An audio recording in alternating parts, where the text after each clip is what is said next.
Friends, आज हम बात करते हैं प्रेसिडेंट्स की पावर के कंटेस्ट में प्रोक्लेमेशन ऑफ इमरजेंसी। हमने आपको इसके पहले लेक्चर में बताया था कि आर्टिकल 123 में प्रेसिडेंट को प्रमोलगेट करने की पावर है, जारी करने की पावर है, अध्यादेश। और हमने डिस्कस किया था थोड़ा सा कि प्रमोलगेशन में, जारी करने में, घोषणा में क्या अंतर है। जहां प्रमोलगेशन ये शो करता है कि प्रेसिडेंट की पावर लिमिटेड है और वो केवल तभी तभी प्रमोलगेट कर सकता है जब पार्लियामेंट सेशन में ना हो, पार्लियामेंट के कोई भी हाउस सेशन में ना हो। अगर कोई भी हाउस सेशन में है, चाहे वो राज्यसभा हो चाहे लोकसभा हो, क्योंकि लाभ बनता है केवल दोनों हाउसेस से। इसलिए ऐसी स्थिति में जब दोनों हाउसेस सेशन में ना हो, दोनों में उसका हाउस सेशन में ना हो, तो प्रेसिडेंट को ऑर्डिनेंस प्रमोलगेट करने की पावर होती है। यही पावर गवर्नर को दी गई आर्टिकल 213 में। लेकिन जो प्रोक्लेमेशन है, ये बड़ा शब्द है। प्रोक्लेमेशन एक तरीके से ब्रिटिश क्राउन के सॉवरेंटी, सुप्रीम पावर को रिफ्लेक्ट करती है, उसे रिप्रेजेंट करती है। तो जो वर्ड डिक्लेरेशन है, प्रोक्लेमेशन है, डिक्लेरेशन नहीं प्रोक्लेमेशन है। एक तरीके से देखिए, तीन वर्ड हमारे दिमाग में सिक्वेंसली होने चाहिए। पहला प्रोक्लेमेशन, दूसरा डिक्लेरेशन और तीसरा प्रोक्लेमेशन। तो डिक्लेरेशन और प्रोक्लेमेशन, डिक्लेरेशन से भी बड़ा शब्द है प्रोक्लेमेशन।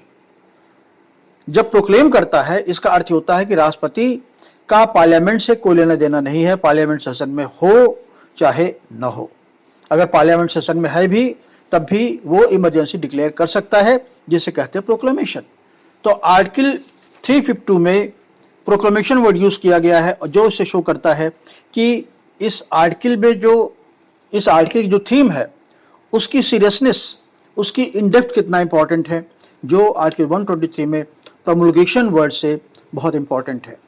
तो कुल जब हम बात करते हैं प्रोक्लेमेशन ऑफ इमरजेंसी, तो कुल 4 सेक्शन हमारे दिमाग में होने चाहिए, 4 आर्टिकल हमारे दिमाग में होने चाहिए। Article 252, article 250, article 353, article 354, article 358 और आर्टिकल 359, जिसमें से हमने आपको, जब हम बात कर रहे थे इसके पहले लेक्चर में, डिस्कस किया था कि फेडरलिज्म को लेकर के, कि इंडियन कॉन्स्टिट्यूशन फेडरल ना होकर के एक यूनियन है। It is more unitary than the federal. Unitary नहीं है, but the features are unitary. तो ये हमारा जो कंक्लूजन होता है कि इंडियन कॉन्स्टिट्यूशन एक यूनियन ऑफ इंडिया है, न कि फेडरल ऑफ इंडिया है। और इसकी टेंडेंसीज हैं, इसके जो पैरामीटर्स, जो हाईलाइट्स हैं, वो सेंट्रलाइज ज़्यादा है।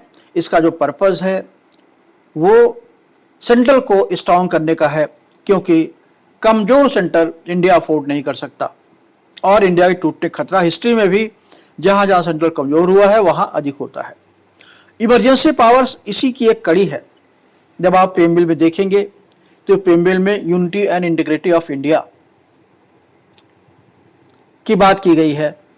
जस्टिस के साथ साथ सोशल, इकोनॉमिक, पॉलिटिकल जस्टिस के साथ साथ unity, integrity of India and brotherhood. तो क्यों भारत की यूनिटी और इंटीग्रिटी, आप देखेंगे आर्टिकल 352, ये स्टेट का राइट ऑफ सेल्फ डिफेंस है। It is power to defend itself. जैसे आप इंडियन पिनल कोड में पढ़ते हैं कि right of self defence of the individual होता है, उसी तरीके से right of self preservation and self defence of the state होता है। और आज की 352 इसकी सबसे इंपॉर्टेंट कड़ी है, सबसे इंपॉर्टेंट पहलू है, क्योंकि जब भी इंडिया पर खतरा आएगा, प्रेसिडेंट को आर्टिकल 352 की पावर प्रोक्लेम करने की डिस्क्रिप्शन, ये राइट और पावर हमेशा रहेगी। अब पहले हम डिस्कस करते हैं आर्टिकल 352 के 7 क्लासेस को। 7 क्लासेस में हम 1 बाय 1 करके डिस्कस करेंगे, क्लासेस नहीं करते, उसकी फीचर्स को डिस्कस करते हैं। तो आर्टिकल 352 में पहला क्वेश्चन ये होता है कि प्रेसिडेंट कब प्रोक्लेम कर सकता है इमरजेंसी। तो इमरजेंसी प्रोक्लेमेशन जो प्रेसिडेंट करता है उसके नंबर 1 कोई एक्सटर्नल एग्रेशन हुआ हो या होने की आशंका हो या कोई एक्सटर्नल थ्रेट हो इंडियन बाउंड्रीज पर, तो यह हमारा निष्कर्ष होता है कि एग्रेशन होना जरूरी नहीं है, बल्कि राष्ट्रपति को लगता है कि एग्रेशन होने वाला है या एग्रेशन हो सकता है या बाहर से किसी तरह का एग्रेशन का खतरा भी है, तभी प्रेसिडेंट इमरजेंसी को प्रोक्लेम कर सकता है। दूसरी कंडीशन होती है इंटरनल डेंजर हो। इंटरनल डेंजर क्या हो सकता है? पहले ये था 42nd अमेंडमेंट, पहले ये था 44th अमेंडमेंट के पहले कि इंटरनल डिस्टर्बेंस हो, और इसका मिसयूज मिसेस गांधी ने किया था इमरजेंसी लगा करके। इसलिए 44th अमेंडमेंट में 1978 में मुरारजी सरकार ने इसे जो 352 में जो इंटरनल डिस्टर्बेंस वर्ड था, आंतरिक मामले में जो डिस्टर्बेंस वर्ड था, उसे थोड़ा ब्रॉड कर दिया है और अब ये बना दिया गया है कि इंटरनल डिस्टर्बेंस ही ना हो बल्कि आर्म्ड रेबेलियन का खतरा हो। तो if there is internal disturbance by the armed rebellion, ताकि लोगों की लिबर्टी पर कोई रिस्क ना हो और राष्ट्रपति इतनी आसानी से इमरजेंसी इंटरनल मैटर पर इंपोज ना कर सके। तो जहां एक्सटर्नल एग्रेशन या थ्रेट टू एक्सटर्नल एग्रेशन के मामले में प्रेसिडेंट को एब्सोल्यूट पावर है, वहीं इंटरनल डिस्टर्बेंस के मामले में प्रेसिडेंट का डिस्क्रिप्शन इमरजेंसी प्रोक्लेम करने के लिए लिमिट कर दिया गया है। और वो आंतरिक मामलों में जब कोई स्थिति बिगड़ती है, जब उसे लगता है कि इतना बिगड़ गई है कि आर्म्ड रिबेलियन, जैसे पुलिस है, फोर्स है, मिलिट्री है, का खतरा उत्पन्न हो गया है या रिबेलियन हो गया है, तो इमरजेंसी इंपोज किया जा सकता है। इस कंटेक्स्ट में आपको ध्यान देना चाहिए, याद रखना चाहिए कि एक ही साथ प्रेसिडेंट दोनों इमरजेंसी प्रोक्लेम कर सकता है, एक्सटर्नल भी और इंटरनल भी, डिपेंडिंग अपॉन सिचुएशन। आपने देखा था मिसेस गांधी ने इमरजेंसी के पहले जब चाइना का अग्रेशन हुआ था, उस समय जब जवाहरलाल नेहरू थे, उस समय एक्सटर्नल इमरजेंसी इंपोज की गई थी जो अक्टूबर 68 में खत्म हो गई थी। इसके बाद मिसेस गांधी ने दोबारा फिर इंपोज कर दिया इंटरनल डिस्टर्बेंस के बेसिस पर। तो अब ये एक इमरजेंसी खत्म हुई, दूसरा इमरजेंसी डिक्लेयर हो गई, लेकिन प्रेसिडेंट को पावर है कि 2 इमरजेंसी साथ भी डिक्लेयर कर सकता था। यहां पर इंदिरा गांधी ने यूज किया था emergency uses to be continue, remains to be continue all previous emergency. तो प्रीवियस इमरजेंसी जो 1962 में चाइनीज अग्रेशन के समय इंपोज की गई थी, उन्होंने ये कहा कि कंटिन्यू कर रही है। तो अब यहाँ 2 तरीके की इमरजेंसी 75 में लगा दी गई थी। 25 जून 1950 75 का डेट इंपॉर्टेंट डेट है, तो उस समय दोनों प्रकार की इमरजेंसी लगाई गई। और क्योंकि इमरजेंसी का जो इंटरनल ग्राउंड था, अगर आपने पढ़ा होगा पॉलिटिकल हिस्ट्री का इतिहास, तो 1975 में 12 जून 1975 को Mrs Gandhi had lost to the high court, in the high court, और उनका जो इलेक्शन रद्द कर दिया था इलाहाबाद हाई कोर्ट में जस्टिस जगमोहन लाल सिन्हा ने। और इसके बाद जब आप जानते हैं कि इलेक्टोरल मैल प्रैक्टिसेस पर, इलेक्टोरल करप्शन पर section 123(7) of the remuneration of people's act में अगर कोई करप्ट प्रैक्टिस करता है, इलेक्शन के मामले में अगर पब्लिक को घूस देता है, कंबल बांटता है, अपने एम्प्लॉइज का मिसयूज करता है, जैसे यशपाल कपूर का उन्होंने किया था, तो उसका इलेक्शन निरस्त होता है। और इलेक्शन निरस्त होने के बाद उसकी पोस्ट चली जाती है, क्योंकि जब लोकसभा का मेंबर ही नहीं रहेगा तो पीएम कैसे बनेगा। 1975 में जो जजमेंट दिया गया था 12 जून को, वो यही था कि इंदिरा गांधी लोकसभा की मेंबरशिप से एक्सपेल हो गई, उनका इलेक्शन वायर्ड हो गया था, इसलिए पीएम नहीं रहेंगी। और हाई कोर्ट ने क्योंकि 20 दिन का स्टे दिया था, इसलिए 20 दिन तक इसलिए दिया था स्टे कि अपने वो, ताकि उनका पार्लियामेंट्री बोर्ड एक नया लीडर इलेक्ट कर सके। लेकिन इस मैंडेट का, इस वर्डिक्ट का, हाई कोर्ट के वर्डिक्ट का मिसेस गांधी ने मिसयूज किया। और आप देखिए 25 जून 1975 को इमरजेंसी लगा दी, जबकि ऐसा करना नहीं चाहिए था उनको। एनीवे, तो उन्होंने जो लगाया इंटरनल डिस्टर्बेंस के बेसिस पर। जब इंटरनल बहुत ब्रॉड वर्ड था ये, और मिसयूज होने के कारण 44th अमेंडमेंट में इस वर्ड को रिप्लेस कर दिया गया internal disturbance by armed rebellion. तो आर्म्ड रेबेलियन हुआ हो, सशस्त्र कोई विद्रोह हो या विद्रोह का खतरा हो, तो अब इमरजेंसी लगाई जा सकती है। तो पहला पॉइंट हमने डिस्कस किया कि आर्टिकल 352 में प्रेसिडेंट इंपोज कर सकता है, प्रोक्लेम कर सकता है इमरजेंसी एक्सटर्नल अग्रेशन के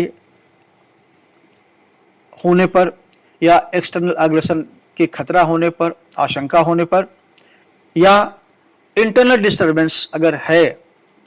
देखिए या है, प्रेसिडेंट चाहे दोनों साथ यूज करे या दोनों अलग करे। अगर वो चाहे तो खाली एक्सटर्नल एग्रेशन पे प्रोक्लेम कर सकता है, जैसे 1962 का डिक्लेरेशन था, या 1971 में जो पाकिस्तान का अटैक था उस पर इंटरनल डिस्टर्बेंस था, वो कंटिन्यू कर ही रहा था कि 1975 में इंदिरा गांधी ने अगेन इंटरनल डिस्टर्बेंस के बेसिस पर उन्होंने ये कह दिया कि एक्सटर्नल एग्रेशन की बेसिस पर तो हमने 75 में किया ही था, साथ साथ वो स्थिति अब ऐसी हो गई है, कन्वर्ट हो गई है, इंटरनल डिस्टर्बेंस हो गया है। तो ये इमरजेंसी लगी है, लगाई गई थी पास्ट में।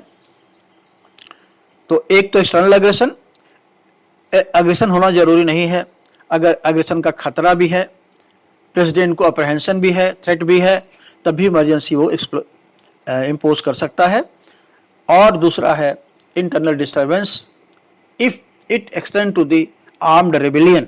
डिस्टर्बेंस का लेवल आर्म्ड रेबेलियन होता है तभी इंटरनल इमरजेंसी लगाई जा सकती है। और 1975 के बाद इस तरह की कोई स्थिति अभी तक नहीं आई है, न तो एक्सटर्नल एग्रेशन को लेकर के, न तो internal disturbance amounting to the armed rebellion को लेकर के। दूसरा इंपॉर्टेंट फीचर था। तीसरा, प्रेसिडेंट को जो पावर है, पहले जो प्रेसिडेंट की पावर थी वो क्लियर नहीं था। 42nd अमेंडमेंट के पहले लिखा गया था कि वो इमरजेंसी डिक्लेयर कर सकता है इन होल ऑफ इंडिया, लेकिन 42nd अमेंडमेंट में ये क्लियर कर दिया गया है इंदिरा गांधी के टाइम में ही, 75 में ही, कि प्रेसिडेंट इमरजेंसी का प्रोक्लेमेशन या तो पूरे भारत के लिए कर सकता है, भारत के किसी स्टेट के लिए कर सकता है, या स्टेट या यूनियन टेरिटरी के किसी टेरिटरी के लिए कर सकता है। मतलब अगर यूपी है तो प्रेसिडेंट इंपोज कर सकता है कि आजमगढ़ में इमरजेंसी इंपोज हो जाए। अगर उसको लगता है कि आजमगढ़ में इतनी स्थिति खराब हो गई है कि पुलिस वाले मिल गए हैं आतंकवादियों से, या इस तरीके से, या पंजाब में जैसे हुआ था, तो इंटरनल इमरजेंसी या एक्सटर्नल इमरजेंसी, जैसे मान लिया बंगाल का बॉर्डर है, कच्छ का पंजाब का बॉर्डर है, बॉर्डर एरियाज हैं, ये एरियाज लद्दाख का बॉर्डर चाइना मिला हुआ है, इसमें प्रेसिडेंट डिक्लेयर कर सकता है एक्सटर्नल इमरजेंसी उस एरिया के लिए भी। तो अब स्थिति यह है कि प्रेसिडेंट ऑफ इंडिया इमरजेंसी को डिक्लेयर कर सकता है पूरे भारत के लिए, भारत के किसी भाग के लिए, चाहे वो स्टेट हो, चाहे यूनियन टेरिटरी हो, या उसका कोई पार्ट हो। ये तो हुआ प्रेसिडेंट की पावर इमरजेंसी डिक्लेयर करने की। अब इसमें जो दूसरा पॉइंट है, इमरजेंसी डिक्लेयर हो गई और ये पावर राष्ट्रपति की है, तो डिक्लेयर कैसे होगी? आपने देखा मिसेस गांधी ने 1975 में अपने पावर का मिसयूज करके अकेले बिना अपने कैबिनेट के एडवाइस के ही, बिना सिग्नेचर के ही प्रेसिडेंट से कहा कि आप इमरजेंसी डिक्लेयर कर दीजिए, तो कर दिया। और बहुत बड़ा मिसयूज था ये, जबकि इंडिया में council of ministers collectively responsible to the Lok Sabha, हमने बताया था आपको। तो अब 44th अमेंडमेंट में इस रिस्क फैक्टर को खत्म कर दिया गया है। अब ये क्लियर कर दिया गया है कि प्रेसिडेंट इमरजेंसी प्रोक्लेम तभी कर सकते हैं जब प्राइम मिनिस्टर एडवाइस करे, और जो एडवाइस हो उस पर सभी कैबिनेट मिनिस्टर का सिग्नेचर हो। अब प्रेसिडेंट, अब प्राइम मिनिस्टर की पावर केवल नहीं रह गई, केवल पीएम की पावर नहीं रह गई कि वो प्रेसिडेंट को एडवाइस कर सके, जब तक कि उस एडवाइस पे रिटन एडवाइस रिटन होनी चाहिए। पहले ओरल भी हो सकता था, क्योंकि देखिए मिस्टर गांधी रातों रात प्रेसिडेंट से अपनी जुबान से कह दिया, ओरली कह दिया कि आप इमरजेंसी लगा दीजिए। तो अब दो वर्ड इसमें जोड़े गए हैं, इंपॉर्टेंट हो गए। पहला तो ये, advice should be in writing. दूसरा, जो एडवाइस हो वो अकेले पीएम की ना हो, बल्कि पीएम के कैबिनेट के मिनिस्टर्स की हो, साथ साथ हो, तभी इमरजेंसी इंपोज हो सकती है। अदरवाइज वो इमरजेंसी अनकॉन्स्टिट्यूशनल होगी और नल एंड वाइड डिक्लेयर हो जाएगी बाय द कोर्ट। अब चौथा पॉइंट हम जो ये इमरजेंसी डिक्लेयर हो गई। इमरजेंसी डिक्लेयर होने के बाद क्या होगा, क्योंकि ये पावर तो प्रेसिडेंट की on the advice of the council of ministers होती है, तो इसका अर्थ यह हुआ कि इमरजेंसी एक एक्स्ट्राऑर्डिनरी पावर है। इमरजेंसी को हमने जर्मनी के वीमर रिपब्लिक से लिया है। वीमर रिपब्लिक हिटलर के पहले एक मोनार्की थे, विलियम केजर टू, उन्होंने कॉन्स्टिट्यूशन में इसे जोड़ा था। इसे कहते हैं वीमर रिपब्लिक 1949 में। ये जो इमरजेंसी पावर हमने जर्मनी से ली है, डिटो कॉपी किया है, क्योंकि हमारे कॉन्स्टिट्यूशन के प्रीएम्बल में लिखा गया है unity integrity of the country.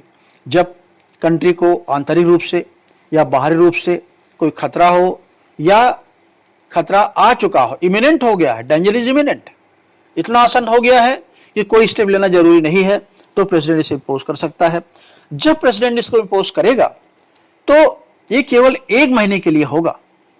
ध्यान रहे, 1 महीने के अंदर भीतर अगर पार्लियामेंट कुछ नहीं करती तो इमरजेंसी ऑटोमेटिकली लैप्स कर जाएगी, ऑटोमेटिकली सीज कर जाएगी, समाप्त हो जाएगी। तो जब इमरजेंसी इंपोज की जाती है उसके 1 महीने के भीतर दोनों हाउसेस, ध्यान रखिएगा, दोनों हाउसेस, राज्यसभा और लोकसभा, दोनों उसे रेटिफाई करेंगे, उसे अप्रूव करेंगे बाय ए रेजोल्यूशन। एक रेजोल्यूशन, वो कैसा रेजोल्यूशन होगा? पूरे मेंबर्स, दोनों हाउसेस के पूरे मेंबर प्रेजेंट हों, और प्रेजेंट का जितने मेंबर टोटल हैं, प्रेजेंट नहीं भी हैं तब भी टोटल मेंबरशिप है। मैंने इसको डिस्कस किया था जब प्रेसिडेंट की और जजेस की रिमूवल की हम बात कर रहे थे, इंपीचमेंट और रिमूवल बात कर रहे थे। एग्जैक्टली इसका भी एक टफ प्रोसीजर है। जब, क्योंकि इमरजेंसी कोई ऑर्डिनरी बात नहीं है, ये एक्स्ट्राऑर्डिनरी फीचर है कॉन्स्टिट्यूशन का। एक्स्ट्राऑर्डिनरी सिचुएशन होती है तभी लगाई जाती है। तो जब इंपोज की जाती है उसके 1 महीने के भीतर दोनों हाउसेस इंडिपेंडेंटली अलग अलग अपने टोटल मेंबरशिप के कम से कम आधे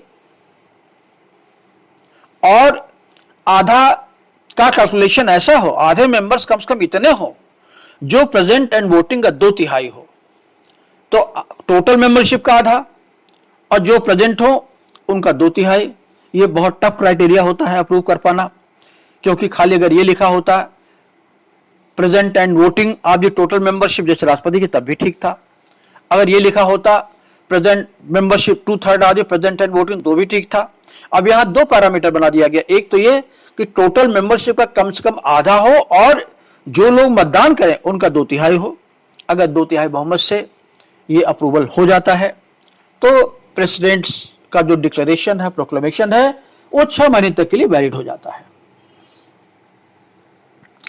इसके पहले भी प्रेसिडेंट अगर चाहे तो इस इमरजेंसी को वापस ले सकता है, विड्रॉ कर सकता है, क्योंकि अगर वापस लेगा तो on the aid and advice of the council of ministers लेगा। तो अगर वो वापस नहीं लेता, केवल तभी की बात है, तो 6 महीने तक वो वैलिड रहेगी। अगर वापस ले लेता है, ध्यान रहे कि जो मैंने कहा आपको कि 1 महीने के बाद ये खत्म हो जाती है, तो 1 महीने के पहले प्रेसिडेंट भी 1 महीने के पहले भी प्रेसिडेंट इसे वापस ले सकता है। तो प्रेसिडेंट की 2 सिचुएशन होती है जहां वापस ले सकता है। एक तो ये कि after proclamation with in 1 month कभी भी वापस ले सकता है बिना पार्लियामेंट के गए हुए। और दूसरा, अगर अप्रूवल पार्लियामेंट का मिल भी गया है, जो मैंने बताया प्रोसीजर 6 महीने तक वैलिड होता है, और इन 6 महीने के भीतर 6 महीने के बाद भी अगर प्रेसिडेंट चाहे तो इसे रिवोक कर सकता है, इसे समाप्त कर सकता है अपने आप, क्योंकि समाप्त करना फेवरेबल है। इमरजेंसी लगाना अच्छी बात नहीं है, इससे बचना चाहिए। और अगर प्रेसिडेंट खुद कहता है कि नहीं 6 महीने के बाद हम इसे वापस ले रहे हैं, तो इसको अप्रिशिएट, हमारा कॉन्स्टिट्यूशन इसे अप्रिशिएट करता है। तो प्रेसिडेंट इसे 2 सिचुएशन में खुद विड्रॉ कर सकता है। एक तो ये कि डिक्लेरेशन के 1 महीने के भीतर पार्लियामेंट की मीटिंग हुई बिना ही, और दूसरा जब अप्रूवल हो जाए 1 महीने के भीतर तो 6 महीने तक वैलिड हो जाती है। तो 1 महीने के बाद जब रेजोल्यूशन अप्रूवल का बना दिया जाता है तब भी प्रेसिडेंट को पावर है, इसे वो रिवोक कर सकता है, खत्म कर सकता है। ये दूसरा इंपॉर्टेंट पॉइंट है। तीसरा, मान लीजिए रिवोक नहीं करता प्रेसिडेंट, 6 महीने तक के लिए वैलिड है और मेंबर्स चाह रहे हैं कि रिवोक हो जाए, बहुत मिसयूज हो रहा है, तो इसके लिए प्रोसीजर कॉन्स्टिट्यूशन में दिया गया है 352 में ही 7 क्लासेस के भीतर ही, क्लास नंबर नहीं बता रहे हैं आपको, देख लीजिएगा, केवल फीचर्स बता रहे हैं। तो लोकसभा, ध्यान रखिएगा, अब यहां केवल लोकसभा आ रहा है, लोकसभा के टोटल मेंबरशिप के 1/10 मेंबर्स अगर एक रेजोल्यूशन पास करते हैं, रेजोल्यूशन पास करने के बाद या तो अगर लोकसभा सेशन में है तो स्पीकर को, और अगर लोकसभा सेशन में नहीं है तो राष्ट्रपति को पिटीशन फाइल करेंगे कि अर्जेंट मीटिंग बुलाइए, क्योंकि हम लोग इमरजेंसी को विड्रा करना चाहते हैं, हटाना चाहते हैं। तो अगर 1/10 मेंबर पिटीशन फाइल करते हैं तो 14 दिन के भीतर भीतर राष्ट्रपति को या स्पीकर को लोकसभा को समन करना पड़ता है। ध्यान रखिए, राज्यसभा नहीं आ रही है, लोकसभा को समन करना पड़ता है, फिर लोकसभा डिसाइड करेगी। आगे प्रोसीजर नहीं दिया गया है क्योंकि ऐसी स्थिति कभी तक आई नहीं कि रेजोल्यूशन पास करके उसे निरस्त कर देगी। तो रेटिफाई करने की पावर तो दोनों के पास है, बिना लोकसभा राज्यसभा के अप्रूवल के इमरजेंसी 1 महीने के आगे नहीं बढ़ सकती। लेकिन अगर इमरजेंसी में इसे इमिनेंटली, ज्यादा इमिनेंट है, मेंबर्स इसे विड्रा करना चाहते हैं तो उन्हें 1/10 मेंबर्स के साथ साथ नोटिस देनी पड़ती राष्ट्रपति को या स्पीकर को। अगर लोकसभा सेशन में तो स्पीकर को देंगे, अगर नहीं तो राष्ट्रपति को देंगे। जो भी हो 14 दिन के भीतर भीतर लोकसभा का सेशन बनेगा और फिर लोकसभा डिसाइड करेगी। हो सकता मेजॉरिटी मिले भी और न भी मिले, मगर ये प्रोसीजर दिया गया है। एक बार अगर अप्रूवल हो जाता है इमरजेंसी का तो 6 महीने तक वैलिड होता है और ऐसा करके उसे 1 साल तक बढ़ाया जा सकता है। 1 साल मतलब 6 महीने के बाद फिर पार्लियामेंट, फिर प्रेसिडेंट फिर डिक्लेयर करेगा, फिर पार्लियामेंट दोनों हाउसेज में उसे रेटिफाई करेगी। प्रेसिडेंट चाहे उसे फिर डिक्लेयर करेगा, फिर रेटिफाई होगा। तो ऐसा प्रेसिडेंट की पावर 1 साल तक, इसका मतलब 2 बार 6 महीने तक ले बढ़ाया जा सकता है। और अगर ज्यादा बढ़ाना है वो पीरियड मैक्सिमम 3 साल तक का होता है। 3 साल का पीरियड मैक्सिमम होता है और 3 साल के बाद अगर बढ़ाना होता है तो कॉन्स्टिट्यूशन अमेंडमेंट करना पड़ता है। ये स्थिति पंजाब को लेकर के आई थी एक बार, जब वहां टेररिज्म था, तो 3 साल तक मैक्सिमम पीरियड अभी तक केवल 1 बार बढ़ाई गई है और नहीं 2 कंडीशन होती है। पहला तो ये कि वहां की सिचुएशन बहुत खराब हो, और इसका जो दूसरा स्थिति होती है कि वहां मान लीजिए चुनाव कराना है और इमरजेंसी लगी हुई है, तो चुनाव इमरजेंसी में भी चुनाव हो सकता है। लेकिन अगर मान लीजिए वो कहते हैं कि चुनाव अगर होगा तो अनार्की हो जाएगी, जैसे पंजाब में टेररिज्म फिर बढ़ जाएगा, तो वहां पर इलेक्शन कमीशन की रिपोर्ट पर उस चुनाव को हटाया जा सकता है और इमरजेंसी को आगे करके बढ़ाया जा सकता है। और 3 साल तक ये प्रोविजन कॉन्स्टिट्यूशन में दिया गया है और अमेंडमेंट करना पड़ता है कॉन्स्टिट्यूशन में अगर 3 साल के आगे इसको बढ़ाना होता है। तो इतने इमरजेंसी के प्रोविजंस है जो 7 क्लासेस में दिए गए हैं। अब हम डिस्कस करेंगे कि इमरजेंसी का इम्पैक्ट क्या पड़ता है। आप देखिए, जो इमरजेंसी लगती है तो उसका इम्पैक्ट हमारी लिबर्टी पर पड़ता है, हमारे फ्रीडम ऑफ स्पीच पर पड़ता है। जब इमरजेंसी लगती है तो आप देखेंगे सारी पावर सेंट्रलाइज हो जाती है पार्लियामेंट में, जो हमने बताया था आपको आर्टिकल 250 में सारी विधान की शक्ति आ जाती है पार्लियामेंट में, और आज की 353 में सारी एडमिनिस्ट्रेटिव पावर्स आ जाती है पार्लियामेंट में। प्रेसिडेंट में स्टेट की कोई पावर रहती है, बनी रहती है, स्टेट की पावर विड्रॉ नहीं होती। लेकिन अगर स्टेट कोई लॉ बनाता है, कोई एक्शन लेता है, तो जो सेंटर के डायरेक्टिव्स है, अगर मान लीजिए 250 में कोई लॉ बनाती है पार्लियामेंट, तो स्टेट विधायिका की पावर नहीं है कि उस पार्लियामेंट की जो इनैक्टमेंट है उसके अगेंस्ट में कोई लॉ बनाए, या अगर दोनों में कन्फ्लिक्ट है तो पार्लियामेंट्री लॉ ही प्रिवेल करेगा। यही स्थिति आज की 353 में प्रशासनिक निर्देशों को लेकर के है, और तीसरी जो कंडीशन थी आर्टिकल 354 में थी। आर्टिकल 354 प्रेसिडेंट को पावर है कि फाइनेंशियली जो एक्टिविटीज होती हैं वो अपने हाथ में ले लेता है, president means parliament, central government. ये और 279 से लेकर के 289 तक की जो प्रोविजंस हैं कॉन्स्टिट्यूशन में जिसमें फाइनेंशियल रिलेशंस है, हम आगे डिस्कस करेंगे, अभी जब डिस्कस करेंगे रिलेशनशिप बिटवीन यूनियन स्टेट्स, तो वो भी प्रेसिडेंट के हाथ में आ जाती है, चाहे वो स्टेट की फाइनेंस पर एक्शन लेने की पावर रोक दे या उसको रिस्ट्रिक्ट कर दे या जिस तरीके से चाहे उसे मॉनिटर करें। ये पावर जो होती है एक फाइनेंशियल ईयर तक के लिए होती है। तो आर्टिकल 352 के साथ साथ आर्टिकल 250, 353 और 354 ये तो इम्पैक्ट हुआ इमरजेंसी का। अब ये रिलेशनशिप सेंटर स्टेट के बीच का इम्पैक्ट है, लेकिन हमारे ऊपर क्या इम्पैक्ट पड़ता है, पब्लिक राइट पे क्या इम्पैक्ट पड़ता है, फंडामेंटल राइट पे क्या इम्पैक्ट पड़ता है। तो कॉन्स्टिट्यूशन में दो प्रोविजन दिए गए हैं, आर्टिकल 358 और आर्टिकल 359। आर्टिकल 358 में प्रोवाइड किया गया है कि जैसे इमरजेंसी प्रोक्लेम होती है, आर्टिकल 19 इज सस्पेंडेड ऑटोमेटिकली। इसमें प्रेसिडेंट को कोई अलग से डिक्लेरेशन नहीं करना पड़ता कि आर्टिकल 19 को सस्पेंड करो, जैसे इमरजेंसी लगी आर्टिकल 19 सस्पेंड हो गया। लेकिन एक लिमिटेशन है, आर्टिकल 19 का सस्पेंड ऑटोमेटिकली तभी होगा जब एक्सटर्नल इमरजेंसी हो। ध्यान रहे इस बात को लेकर के, अगर इंटरनल इमरजेंसी है तो ऑटोमेटिक नहीं होगा, डिपेंड करता है प्रेसिडेंट पर, वो सस्पेंड करता है या नहीं करता है। तो पहले इंपॉर्टेंट पॉइंट है। फिर दूसरी बात हम करते हैं आर्टिकल 359 पर। 359 में प्रेसिडेंट को घोषणा करनी पड़ती है कि किन फंडामेंटल राइट्स को, जो बचे फंडामेंटल राइट्स हैं, आर्टिकल 20 बचा, 21 बचा, 22 बचा और जितने राइट्स हैं 15 बचा, 16 बचा, किन फंडामेंटल राइट्स को सस्पेंड करना चाहता है, उन्हीं के बारे में वो डिक्लेरेशन देगा, प्रोक्लेमेशन देगा। इसमें ज़्यादा जो हमारे मटेरियल होता है आर्टिकल 20, 21 और 22, क्योंकि 20 में फ्रीडम ऑफ ट्रायल है, आर्टिकल 20 में 3 प्रिंसिपल हैं। एक तो ये कि किसी भी व्यक्ति का, किसी भी अक्यूज्ड का ट्रायल उस लॉ से नहीं होगा जो ऑफेंस करने के समय नहीं था, इसको कहते हैं एक्स पोस्ट फैक्टो लॉ। दूसरा है एक ही ऑफेंस पर, एक ही चार्ज पर किसी का 2 बार ट्रायल नहीं हो सकता, इसको कहते हैं डबल जियोपाइडाई प्रिंसिपल कहते हैं, जो हमने ब्रिटेन अमेरिका से लिया है। और तीसरा प्रिंसिपल है कि अपने ही खिलाफ कोई व्यक्ति गवाही देने के लिए बाध्य नहीं किया सकता, राइट अगेंस्ट सेल्फ इंक्रिमिनेशन।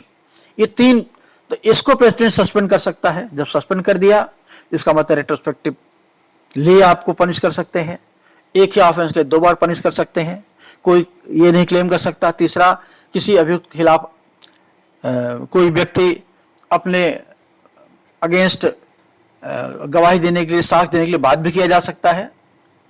ये 1975 में मिसेस गांधी ने किया था, मीसा लगा करके, maintenance of internal security act. बहुत डेंजरस लॉ था, जिसमें किसी को भी किसी समय तक बिना मजिस्ट्रेट के सामने प्रोड्यूस किए डिटेन किया जा सकता है और कुछ कोई जुडिशियल रिव्यू नहीं होता था। तो अब दूसरा बना article 21, right to life and liberty. तो right to life and liberty जब पोस्टपोन हो गया तो बचा क्या, क्योंकि आर्टिकल 21 का जो इंटरप्रिटेशन सुप्रीम कोर्ट ने किया है, ये जो रेमेडी कॉन्स्टिट्यूशनल रेमेडी है, ये कॉन्स्टिट्यूशनल टार्ट हो गई है, ये जुडिशियल इंजीनियरिंग हो गई है। कितने तरह का प्रिंसिपल्स आर्टिकल 21 में सुप्रीम कोर्ट ने डेवलप किया है। राइट टू वाटर है, राइट अगेंस्ट रेप है, राइट ऑफ वीमेन है, विशाखा केस आया था आपने देखा। हर right of pollution, right of environment है, राइट टू एजुकेशन है, सारे राइट दिए गए हैं। अगर आर्टिकल 21 सस्पेंड हो गया तब आप देखिए क्या होगा, कितना बड़ा वाइटल इंपैक्ट पड़ेगा, एडवर्स इंपैक्ट पड़ेगा। तो प्रेसिडेंट को अगर सस्पेंड करना है, क्योंकि प्रेसिडेंट मीन्स पार्लियामेंट, और पार्लियामेंट की हिम्मत अब नहीं पड़ेगी, क्योंकि 5 साल उसे चुनाव में जाना है और इमरजेंसी इंदिरा गांधी के टाइम में जो लगी थी उससे लोग इतना भयभीत हो गए हैं और मिनिस्टर्स इतना डरने लगे हैं पार्लियामेंट की, दोबारा इमरजेंसी प्रोक्लेम करने की हिम्मत नहीं है। क्योंकि आप सब जान रहे हैं कि 1975 में इमरजेंसी लगाने के बाद इंदिरा गांधी का क्या हादसा हुआ था।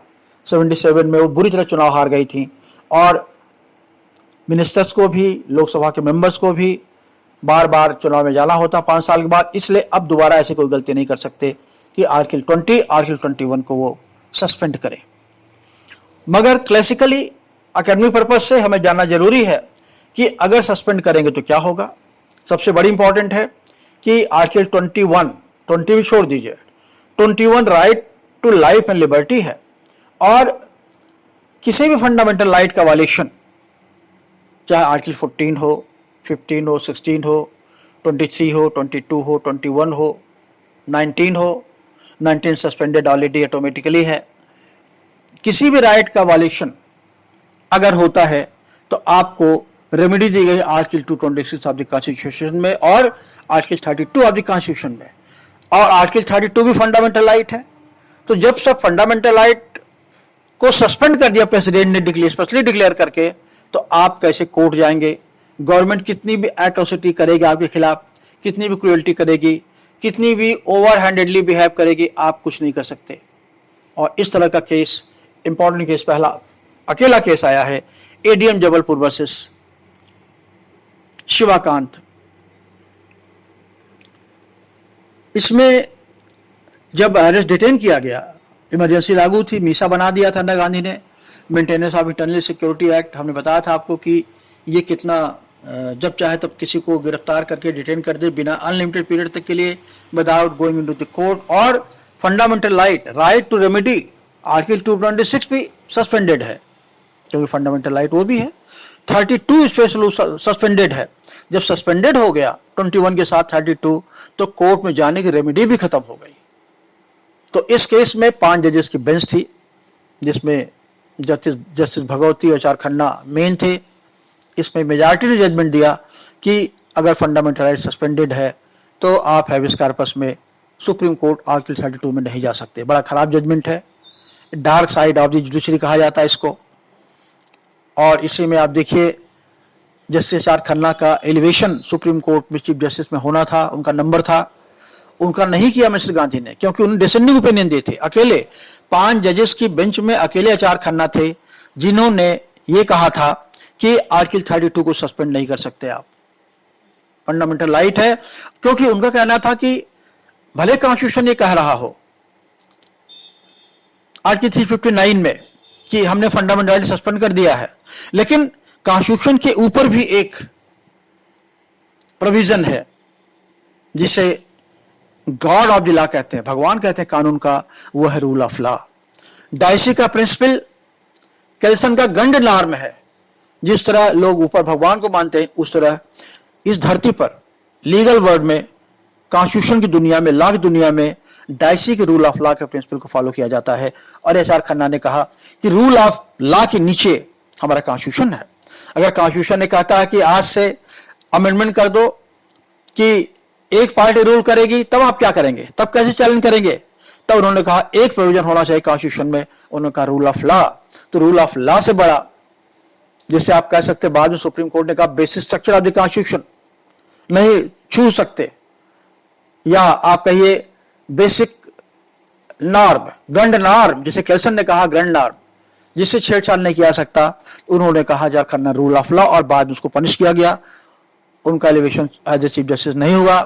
Justice H R. बेग, हमीदुल्ला बेग को बना दिया गया चीफ जस्टिस, और बाद में एच.आर. खन्ना ने रिजाइन कर दिया था। ये उलटफेर चलता है। तो मिसेस गांधी की जो काम करने का तरीका था बहुत ही डिक्टेटोरियल था। और इसके बाद 1977 में जब गवर्नमेंट जनता पार्टी की आई, इन सब चीज़ों को उलट दिया और 44th में अमेंडमेंट में क्लियर कर दिया गया कि आर्टिकल 21 अगर एब्सेंट है भी, अगर सस्पेंडेड है भी, तभी 32 सस्पेंड नहीं होगा। तो अब जो 32 सस्पेंड नहीं होगा, कॉन्स्टिट्यूशन अमेंड किया गया, ये जुडिशरी क्रेडिट नहीं है। जुडिशरी फेल हो गई लोगों की सुरक्षा करने में, जो कि सुप्रीम कोर्ट की बेसिक दायित्व होता है, to protect the constitutional liberty of the persons, Indian citizens. तो ये काम उसी पार्लियामेंट ने, जिसने लिया था 359 के थ्रू 1975 में, उसी पार्लियामेंट ने इसे उलट दिया और 44th अमेंडमेंट ने कहा कि अगर 2021 सस्पेंड होता है तो राइट टू रेमेडी सस्पेंडेड नहीं होगी। साथ साथ उन्होंने ये कहा कि आर्टिकल 2021 भी सस्पेंड नहीं होगी। तो इसका अर्थ यह हुआ कि आर्टिकल 19 भले ऑटोमेटिकली सस्पेंड हो, लेकिन आर्टिकल 2021 32 को सस्पेंड नहीं किया जा सकता। मैंने 32 का जिक्र अलग से इसलिए किया है क्योंकि बेसिक मुद्दा यही था एरियन जॉब रूल वाले केस में, शिवाकांत के केस में। तो आप 32 को तो सस्पेंड कर ही नहीं सकते। अगर उस जमाने में मान लीजिए 2021 को ऑप्शन सस्पेंड किया भी गया होता, अगर आज की जुडिशरी होती या आज की सरकार होती तो कहती कर दो, लेकिन 32 में रेमेडी रिलीफ होगी। उसमें सुप्रीम कोर्ट ने कहा था जब फंडामेंटल राइट है ही नहीं तो रिलीफ किस बात की। लेकिन सुप्रीम कोर्ट ने तीनों को, आर्टिकल 20, 21 और 32 को नॉन सस्पेंसिव राइट बना दिया गया है, बियॉन्ड सस्पेंशन कर दिया गया। अब ये इमरजेंसी में सस्पेंड नहीं हो सकते। तो ये बहुत बड़ा फीचर है ये। इसके बाद आप देखिए कि इस केस के बाद, इमरजेंसी के बाद जो केस आया है वो है मेनका गांधी केस 1978 का वर्सेस यूनियन ऑफ इंडिया का केस। इसमें सुप्रीम कोर्ट ने कहा कि और ब्रॉड व्यू लिया। वही सुप्रीम कोर्ट जो उल्टा बोल रही थी 75 में, अब उलट गई अपने वर्जन पर, सीधा बोलने लगी। उन्होंने कहा कि आर्टिकल 19, 21 और 14 डिस्क्रिमिनेशन, ये तीन ही एक ही थैले के चट्टे बट्टे हैं, ये तीनों सगे भाई हैं। अगर आप 14 को छेड़ेंगे तो आपको बचाने 19 भी आएगा, 21 भी आएगा। अगर 21 को छेड़ेंगे, अगर डिटेन करेंगे तो आपकी रक्षा करेगा आर्टिकल 19 और आर्टिकल 14। तो इसका अर्थ ये हुआ कि अगर ऑटोमेटिकली आर्टिकल 19 सस्पेंडेड भले ही हो, लेकिन अब जब मेनका गांधी केस को अप्लाई करेंगे तो आर्टिकल 21 सस्पेंडेड है नहीं, 20 सस्पेंडेड है नहीं, 32 सस्पेंडेड है नहीं। तो 21 में अगर मान लीजिए डिटेन कर लिया, किसी को रीजनेबल रिस्ट्रिक्शन लगा दिया आर्टिकल 19 में, आर्टिकल 19(2) में, तो supreme court Maneka Gandhi case का अगर पैरामीटर फॉलो करेंगे तो कहेगा भाई उसका स्पीच उसकी लाइफ का पार्ट है, बोलना कैसे लगा सकते हैं आप। Right to trade and profession अगर वो नहीं करेगा तो खाएगा क्या। राइट टू लिवलीहुड, तो आज के टाइम में अब संभव नहीं है मेनका गांधी केस के बाद कि अगर 19 सस्पेंड हो भी जाए तब भी कोई मटेरियल फर्क नहीं पड़ता, क्योंकि 19, 14 और 21 एक ट्रायंगल है, एक धनुष के पार्ट है। अगर आप मोड़ दीजिए तो 21 को अगर रस्सी बनाइए और दो जो कोने हैं, मोड़ जो है वो आर्टिकल 14 और 19 है। तो अब इमरजेंसी के केस में बहुत कम राइट और पावर रह गया है प्रेसिडेंट के पास। जनरली अगर इमरजेंसी इंपोज हो भी जाती है लोगों के राइट पर कोई इफेक्ट नहीं पड़ता। ये पूरी कहानी हुई इमरजेंसी की, आर्टिकल 352। तो आर्टिकल 352 के साथ हमने देखा आर्टिकल 350, आर्टिकल 250, 353 एंड 354, साथ ही साथ आर्टिकल 358 और 359। और हमारा डिस्कस यही है कि अब इमरजेंसी इम्पोज करने की जो पॉसिबिलिटी है बहुत मिनिमम हो गई है, और अगर इमरजेंसी इम्पोज होती भी है तो फंडामेंटल राइट को सस्पेंशन का क्वेश्चन आउट ऑफ मार्क हो गया, specially after the decision of the Maneka Gandhi case in 1978। अपने लेक्चर का आज हम यहाँ खत्म करते हैं। अब कल डिस्कस करेंगे आर्टिकल 356 ऑफ द कॉन्स्टिट्यूशन, जो स्टेट्स में जिसको कहते हैं स्टेट इमरजेंसी, या दूसरी भाषा में कहते हैं प्रेसिडेंट्स रूल। जब कॉन्स्टिट्यूशन के अकॉर्डिंगली किसी स्टेट का जब काम, फंक्शनिंग, एडमिनिस्ट्रेशन नहीं चलता, किसी वजह से हो सकता है स्टेट गवर्नमेंट बदमाशी कर सकती है, वहाँ अनार्की हो सकती है, तो प्रेसिडेंट रूल आर्टिकल 356 पे इम्पोज किया जा सकता है। ये हम डिस्कस करेंगे कल। Thank you.